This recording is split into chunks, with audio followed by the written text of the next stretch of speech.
Today we review NCSoft's Throne and Liberty to answer that all-important question, is it worth playing? In this video, I'm going to be giving you an updated everything you need to know so that you know exactly what to expect and what this game has to offer you. This review video will include my honest thoughts and opinions on the game after extensive play and is not a sponsored video. If you are planning on playing the game, I'll be playing on the NA servers for launch, so if you are looking for a guild, feel free to join the 1HP Discord community. Also, if you're interested in checking the game out for yourself in real time, I'm streaming Throne quite a bit at the moment, so definitely come visit me on Twitch.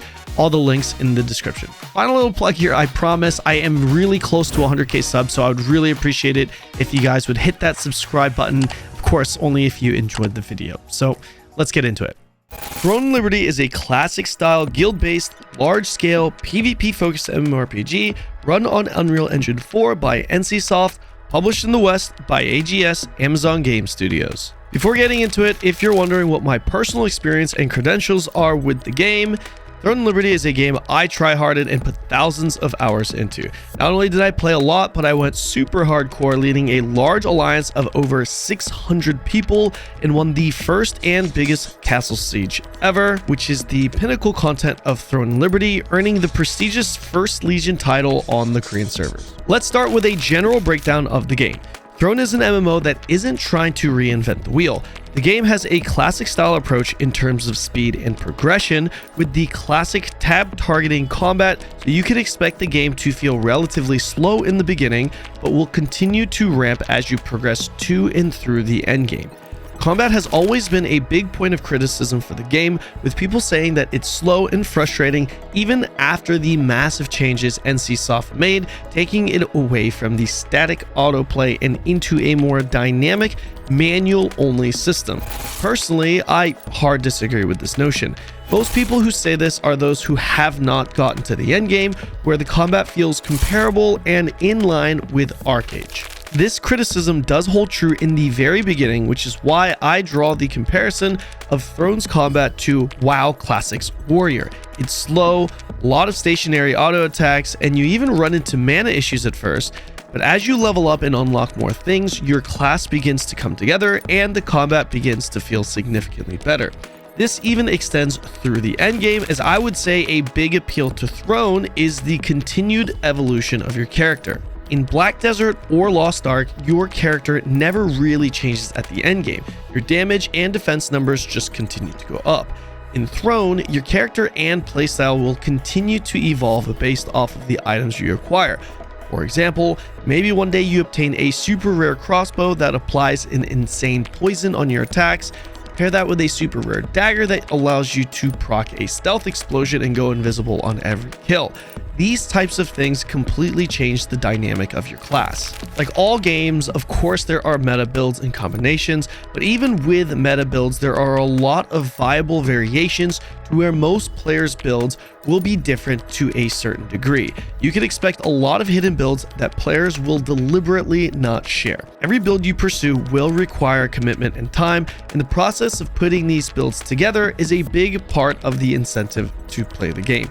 By the way, if you are looking for help in this department, we'll be posting a bunch of build guides in our Discord. We've just been waiting to post these closer to launch since the game does get updated frequently. Getting back on topic, as far as the core content goes, as mentioned earlier, Throne revolves around guilds, with the main focus revolving around open world large-scale PvP. Guilds can be leveled and are limited to 50 members only, up to a maximum of 70 at max guild level 30, which will take a while to get to. Aside from individual progression, members of guilds will be contributing to progress their guilds to not only unlock member slots, but also buffs and guild bosses, which are open world bosses that are farmable in guild exclusive instances every week. The endgame loop consists of daily instance dungeons and quests, open world dungeon farming, world bosses that can be contested, and ranked open world events with PvP and non-PvP versions.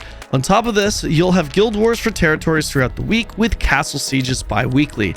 Rankings are also a thing for both individuals and guilds. There is a significance in these rankings, as guilds and individuals will have access to special powers along with potential titles and perks. Before closing this section out, I should mention that originally the schedule of events and endgame content was so much that NCSoft had to tone it down, as the entire player base, including myself and my community, thought it was just way too much. Every hour there was some kind of war, to the point where getting some time to do some chill daily quests solo was a serious breath of fresh air. Balancing this is tough though, as now there are some players who say there isn't enough to do at the end game other than show up to wars after finishing the daily content that doesn't take that much time to do. Regardless, it is a much more chill, less FOMO-y endgame that will be even more so at launch, seeing as there are milestones to unlock content and should take about 1 to 2 months for all the content to be unlocked, assuming it's consistent with Korea. In Throne and Liberty, you will obtain your gear mainly in 3 ways: dungeons, crafting, and guilds.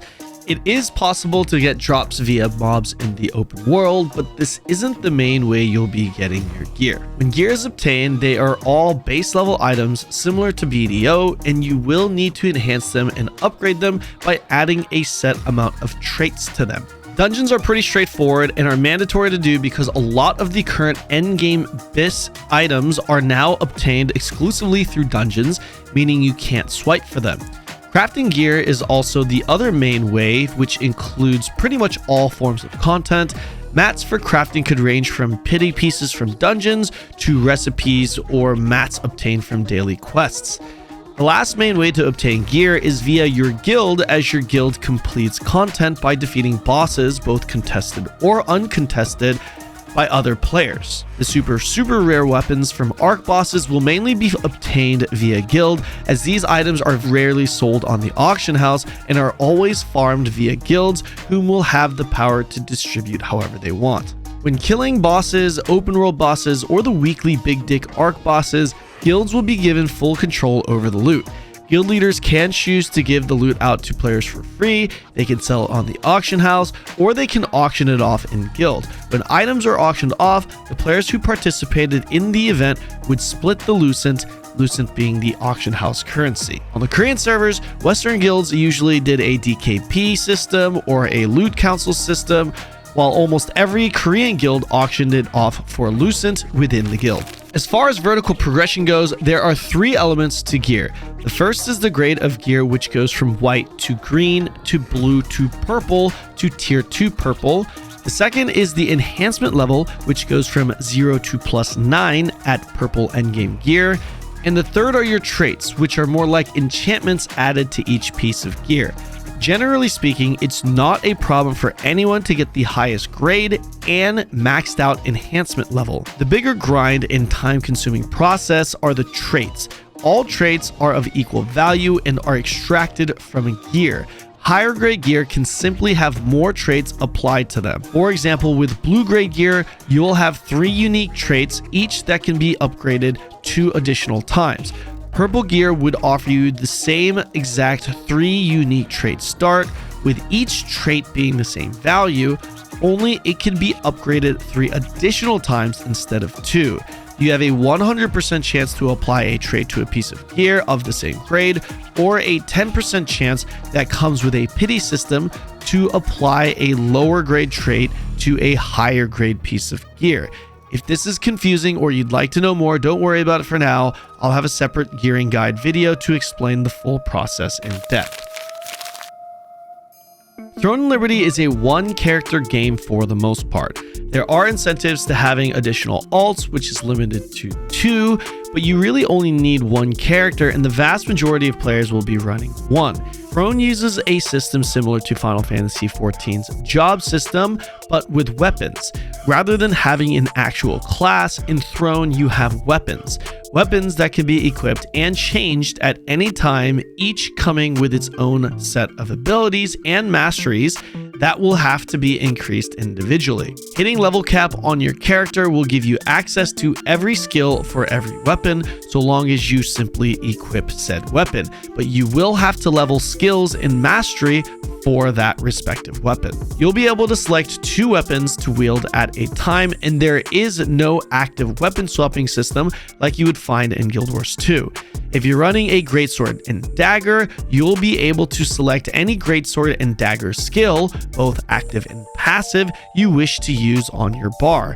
When using skills, you'll automatically use the respective weapon in accordance to the skill. Currently, the following weapons are available.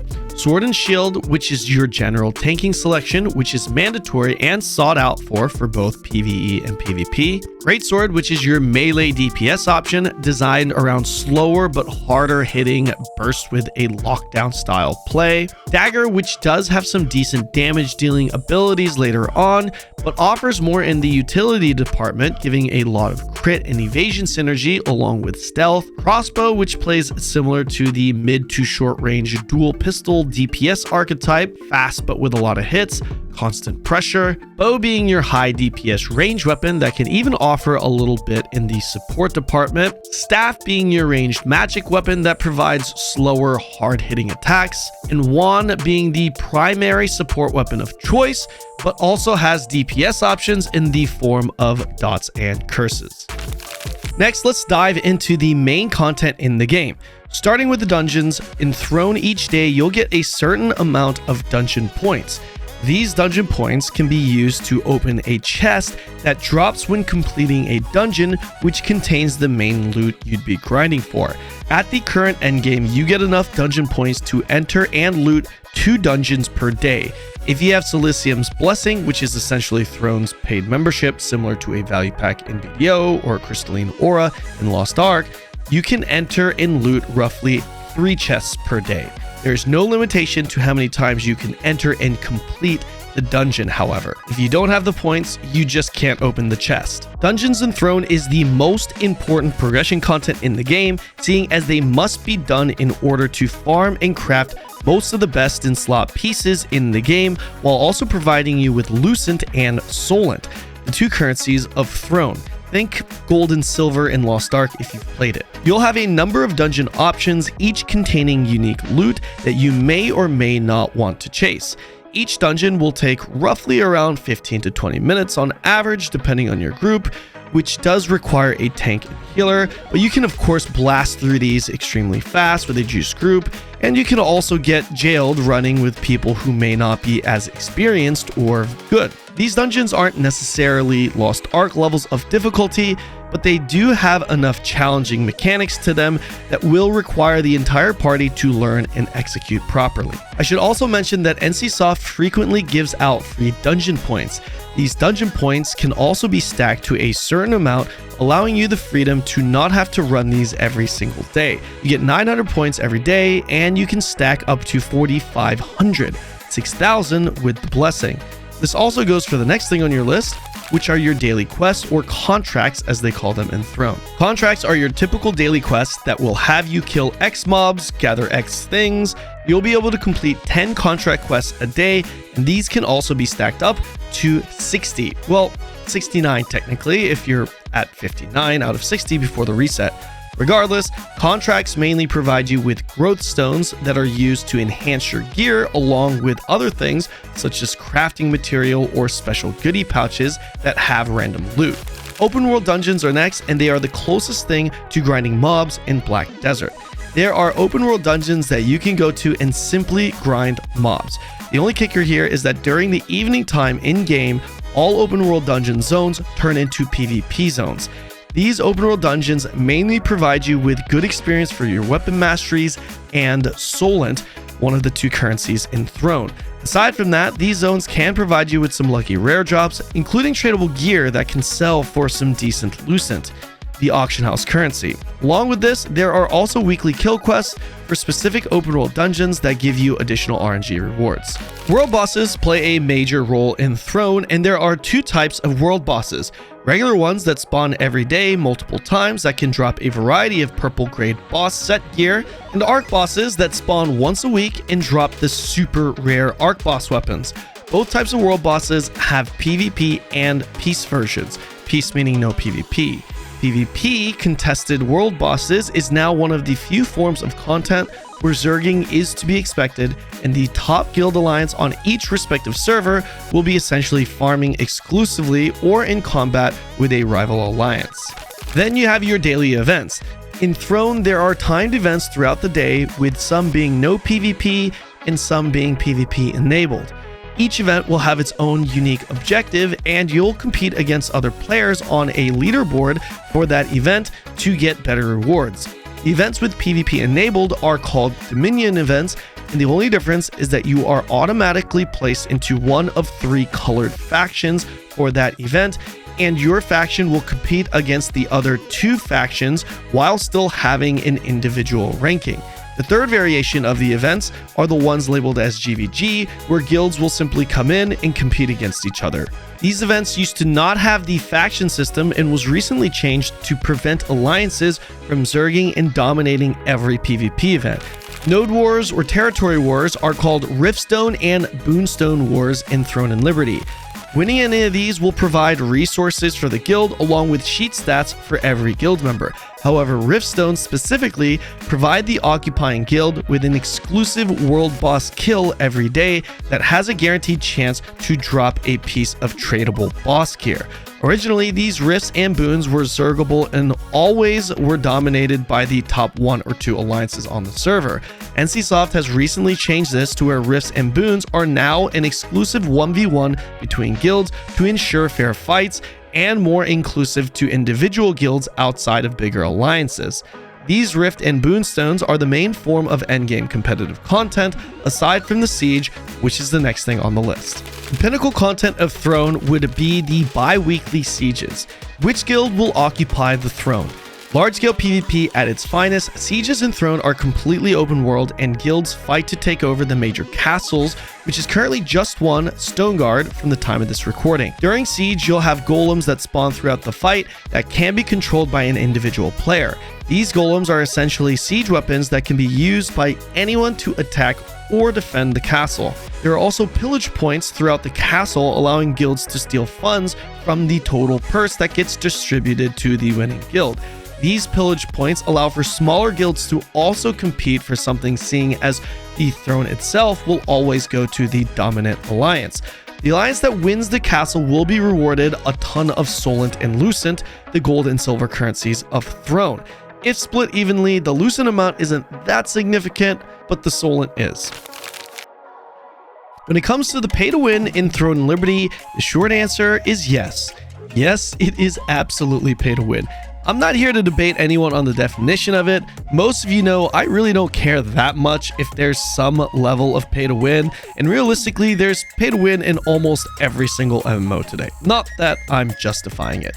This section on its own could probably have its own video later, as I could expand on this more and give you the full detailed scope of it, but in order to keep this video from being 9 hours long, which I feel like it already is, I'll try and get through this as quickly as I can. First of all, there are 2 currencies in Throne and Liberty, as I mentioned before, Solent and Lucent. These currencies act almost identical to Lost Ark's gold and silver currencies.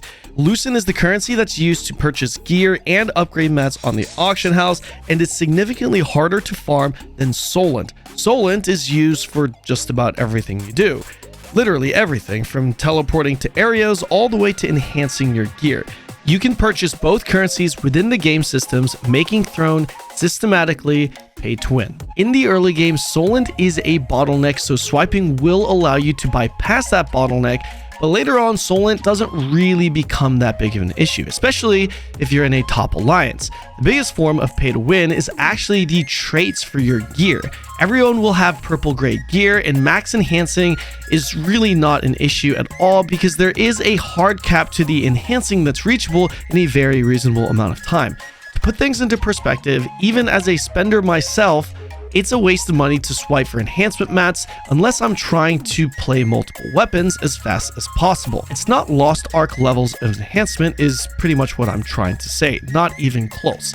So that leaves us with buying the actual gear pieces and traits for that gear when it comes to the swiping incentives. In the original build for Throne, there was a big incentive to swipe to purchase base level boss gear that was insanely expensive. That was removed by introducing tier 2 gear and locking it behind a play wall via dungeons. The crazy rare arc boss weapons, which would sell for anywhere from 1k to 3k roughly, should you swipe for it directly on the auction house, are very rarely sold, seeing as they are farmed and controlled by guilds who wish to use them to strengthen their own guild. To put things into perspective, 6 months in, most of the arc boss weapons have only been sold maybe 5 or 6 times ever. There are significantly more free-to-play players that have received those items for free than there are players who have swiped thousands for them. Keep in mind, this is also just 6 months into the game. Maybe this becomes significantly pay to win way later with tons just sitting on the market. Traits, however, is probably the most pay to win system in Throne, and it's where you'll see most of the gaps in performance. It is definitely possible to be fully traded without swiping, but it will take a lot longer and a lot of gameplay hours versus someone who swipes who can just fully trait their gear immediately. Traits do not come in different values, so if you are fully traded, that's it. That's the cap to your gear. There is no RNG system to where you can get anywhere from a plus 10 to plus 20 value on, let's say, the hit stat. Every single trait you apply on your gear will be max value plus 20 hit in this case. On top of all of this, there is also a battle pass and a monthly sub called the Blessing of Silicium. The battle pass is pretty straightforward. There's a lot of value for what you spend, considering the paid track also comes with a premium costume, which, by the way, suck for the most part in my opinion. The costumes, that is. The battle pass is $20 local currency, and they release one every month. They also recently released Silicium's Blessing, which is an optional monthly sub. This sub gives you a bunch of quality of life features such as instant access to storage, merchants, and crafters, but it also provides a lot of additional pay-to-win perks, including an extra dungeon entry per day, which is massive, 90% discount on Solent teleport costs, and big sub-exclusive rewards after completing your battle pass, to name a few.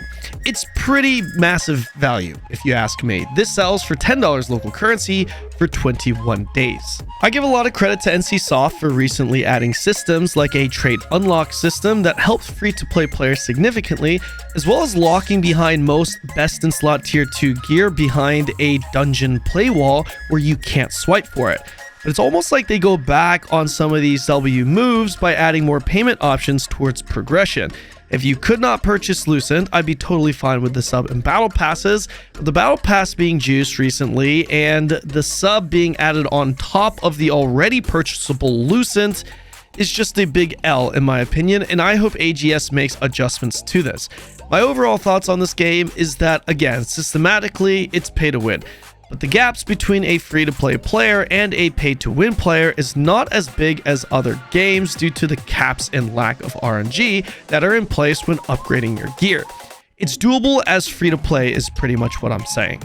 Even when it comes to rankings, we had players that were in the top 3 in kill ranking as free-to-play players. My alliance also consisted of majority free-to-play players, and we won the biggest castle siege to date. With that said though, NCSoft is not shy about trying to get you to swipe, but at the same time, almost everything, including cosmetics, can be purchased by grinding in-game. The fact that this is a PvP focused game does in fact make it worse, and honestly, I expect the exact same monetization in the West. My biggest feedback to NCSoft or AGS would be to increase methods of gaining Lucent in-game. It has improved since launch, but even now it's still too difficult to grind a significant amount of Lucent for the average free-to-play player.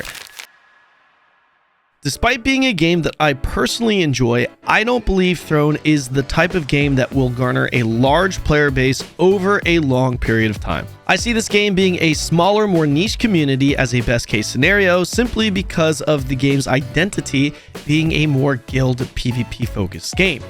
As of now, at least. NCSoft has announced continued focus on PvE content as well as mentions of more life skilling, but Throne's current identity is a group-oriented PvP game in a classic-style MMO shell, and even though it may be more up my alley personally as a gamer, the big focus on PvP and lack of other areas will ultimately keep this more of a smaller niche community in the long run, in my personal opinion. Another point that I want to mention is the social aspect of the game. Due to the nature of this game being a guild-oriented PvP game, do expect a lot of toxicity and in-game politics. World chat PvP is a thing, shit-talking is a thing, and the occasionally overly toxic he just took it too far shit, like doxing and other forms of harassment, will also be a thing.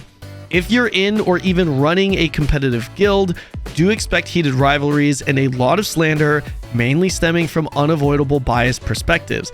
I can't count how many fake news narratives were deliberately created to try and dismantle my community and myself as a person simply because my alliance was on top, which, by the way, even extended to my stream. The reality is that there are always people that get sensitive, people that get upset, and people that just behave like children in these types of games. However, don't forget that the storylines, drama, and trash talk is what makes these PvP games what they are, and is what makes those memorable moments that you won't forget. It goes both ways, and I assure you, you'll experience both in Throne. Aside from that disclaimer, the biggest concern I have for this game is hands down the botting. Botting was a major issue in Korea and will most likely be an even bigger issue in the West. There's no way AGS will be able to stop the botting, but I do hope they aggressively ban people that are at least at the top of the leaderboards or guild leaders who are abusing TOS by botting or AFK macroing, giving them a major competitive edge both individually and for their guilds. Scripting must be harshly punished because there are even some that will auto block for you in PvP, which is on the level of wall hacking in an FPS. If Throne's premier content revolves around competitive play and rankings, the game is dead in the water if known rankers and top players who are clearly trackable on the leaderboards are flat out cheating. My alliance had to deal with this in Korea as NCSoft failed to ban a lot of players and guilds that were clearly abusing this. Shifting back to NCSoft, the game has gone through a ton of updates in its short tenure in Korea. After 6 months, the game has already transformed significantly in all areas of the game: quality of life, balance, character progression, game content, and I have to honestly give them credit. For the most part, they've actually done a pretty good job in these areas. Not only have there been a lot of good updates, but they've also been coming through very, very quickly. On a final note, let's not forget NCSoft is notorious for adding extremely predatory RNG-based pay-to-win systems, far exceeding even the pay-to-win systems the game already has, and those have not yet been seen. I can't say that I trust NCSoft to not repeat history. If I were a betting man, I would probably bet that there would be more pay-to-win added to the game, but can you really blame me for thinking that? It's NCSoft's job to win back our trust.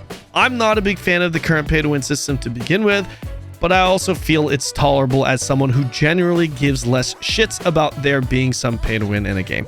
If you don't like any pay-to-win, period, well, I heard you can still play New World or just wait for Ashes in 2094. And that's pretty much it, guys. Let me know your thoughts on Throne and Liberty in the comment section below. If you enjoyed the video or found it helpful, all I ask is for you to hit that like button and that sub button. I'm coming pretty close on 100k subs, so I would really appreciate it. I'm going to be playing the shit out of this game, so if you do want to come check it out, remember, come follow me on Twitch, and I'll see you in the next video.